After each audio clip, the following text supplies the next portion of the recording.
years, Guy, you were an economist at the World Bank. For my sins, yes, I was. 15 years as chief economist with the IFC. I did that too.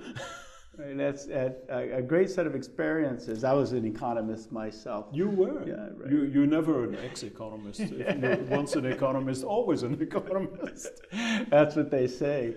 But you know during that time, you had the opportunity to do a lot of things, I'm sure. But in 2003, you started something called the Global Business School Network. Yes, we did. And the primary purpose was to develop or to build management education capacity in developing worlds. Yes.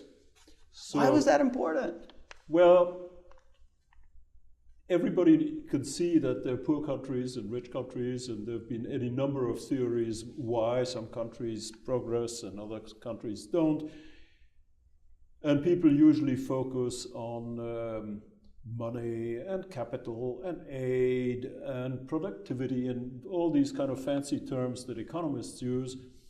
And yet there is one which has been largely ignored. I don't know why, but it's been largely ignored by let's call it the development community, and that is the quality of management. I live in Washington, D.C. We have the worst subway system, the worst metro system on the entire planet. I don't think that there is any large city or even small city that has a metro anywhere that breaks down more often and has more accidents than the metro in Washington. And it is patent that with better management, it would work better. So this is just one illustration from the United States of how important good management versus bad management is. Now, anyone who has ever been to a developing country, whether it's India, China, Indonesia, Nigeria, whatever, or Argentina, knows that a lot of the institutions, public and private there, could benefit from better management.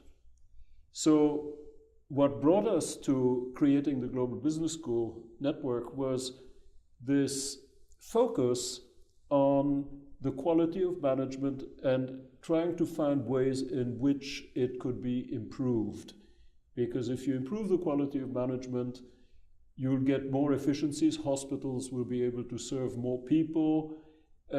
Companies will produce cheaper goods, more consumers can afford them, and so on and so on. There's an endless chain of good things that will happen.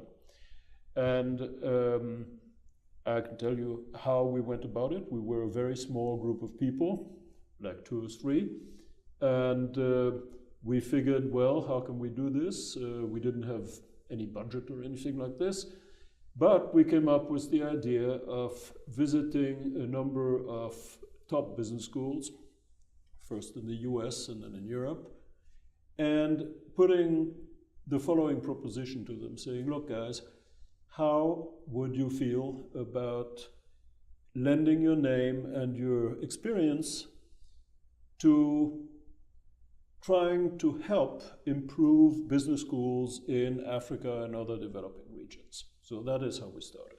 So the idea was that you believe that management makes a better society, and that management education, if we can improve it in developing worlds, would make a big difference then, not only on the efficiency of the organizations, but would make a better country, a better citizenship, a better democracy, potentially? Yes, well, I don't know about democracy, but certainly because the relationship between democracy and economic development is kind of, people have argued this way and that way. It's not clearly established, but the relationship between good management and bad management and affluence and poverty is solidly demonstrated by research.